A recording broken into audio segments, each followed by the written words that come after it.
Pagpalain po kayo ng ating Diyos Ama na nasa langit. Ito po muli ang inyong kapatid kay Kristo na si Osel na nagbabahagi sa inyo ng mga kayamanang makalangit mula sa mga salita ng Diyos na nagbibigay buhay sa ating kaluluwa. Akin pong naibahagi sa mga nakaraang video na ang kaluluwa ay nagugutom at nauuhaw din, kaya't ito ay dapat mapakain ng mga salita ng Diyos at dapat din tayong gumawa ng mga mabubuti sa ating kapwa. Madalas po nating naririnig na kumain tayo dapat ng mga salita ng Diyos. Ngunit hindi po natin siguro nalalaman kung ano ang kailangan para makakain ng mga salita ng Diyos. Kung sa ating physical na pangangatawan, tayo ay gumagamit ng mga bagay para makaabot ang pagkain sa ating bibig o sa ating bunganga. Ano po ba ang inyong ginagamit para makaabot ang inyong pagkain sa inyong bunganga o bibig? Ang ilan po sa atin ay gumagamit ng kutsara, tinidor, o kaya chopstick. Pero ang traditional na ginagamit para makakain o maisubo ang pagkain ay ang kamay. Ang kutsara at tinidor, maging ang chopstick o ang pagkakamay o iba pang gamit para maisubo ang pagkain ay para po yan sa pagpapakain sa ating pisikal na pangangatawan. Sa spiritual na aspeto, meron din tayong dapat inihahanda na gamit o gagamitin para tayo ay makakain ng mga salita ng Diyos. Sa ating kaluluwa, atin pong basahin ang Isaiah 55:3. Inyong ikiling ang inyong tainga at magsiparito kayo sa akin. Kayo'y magsipakinig at ang inyong kaluluwa ay mabubuhay, at ako'y makikipagtipan sa inyo ng walang hanggan.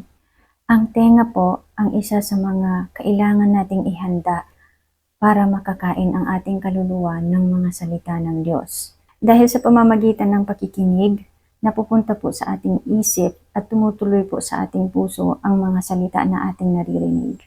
Kaya nga po sinabi ni Jesucristo sa Mateo 11:15, ang may mga pakinig upang ipakinig ay makinig. At madalas po niya itong sinasabi.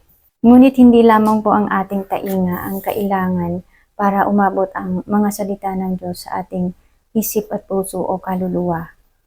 Sinabi po sa Isaiah 34:16, inyong saliksikin sa aklat ng Panginoon at inyong basahin. Kahit isa sa mga ito ay hindi nagkukulang. Walang mangangailangan ng kanyang kasama, sapagkat iniutos ng aking bibig at pinisan sila ng kanyang espiritu. Ano po ba ang ating ginagamit para saliksikin o basahin ang salita ng Diyos? Ito po ay ang ating mata o paningin. Ang mga mata natin ang ating ginagamit para magbasa.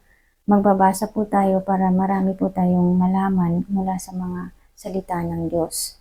Ginagamit natin ang ating mata para magkaroon tayo ng kaalaman tungkol sa totoong Diyos. 2 Corinto 4:4 na binulag ng Diyos ng sanlibutan ito ang mga pag-iisip ng mga hindi nagsisisampalataya upang sa kanila'y huwag sumilang ang kaliwanagan ng Ebanghelyo ng kaluwalhatian ni Kristo na siyang larawan ng Diyos. Ang ating mga mata at tenga ay dalawang mahalagang parte ng ating katawan para magamit ito sa pagpapakain ng ating kaluluwa, kaisipan at ang ating puso. Ang mga ito ay bigay o biyaya ng Diyos sa atin. Nawa gamitin natin ang mga ito para sa kanyang kaluwalhatian. At atin lamang siyang mapaluwalhatian kung ating pakainin ang ating kaluluwa ng kanyang mga salita upang tayo ay manatiling malakas at malusog. Sa Hebreo 11:6, at kung walang pananampalataya ay hindi maaaring maging kalugod-lugod sa Kanya. At ang pananampalataya ayon sa Romans 10:17, kaya nga ang paniniwala ay nanggagaling sa pakikinig, at ang pakikinig ay sa pamamagitan ng salita ni Kristo. Binigyan tayo ng Diyos ng mga tenga, hindi lang iisa kundi dalawa pa. Kaya wag po tayong magbingi-bingihan sa mga salita niya. binigyan niya tayo ng mga mata, dalawa pa. Kaya huwag po tayong magbulag-bulagan, magbasa po tayo ng mga salita niya. Isaiah 43:8, iyong ilabas ang bulag na bayan na may mga mata at ang bingi may mga tenga. Huwag nating hayaan na tayo ay bulagin ng mundong ito at nakatuon lang tayo sa mga bagay na nandito sa mundo. Idilat ang mata at talasan ang pandinig sa mga bagay na pangwalang hanggang buhay.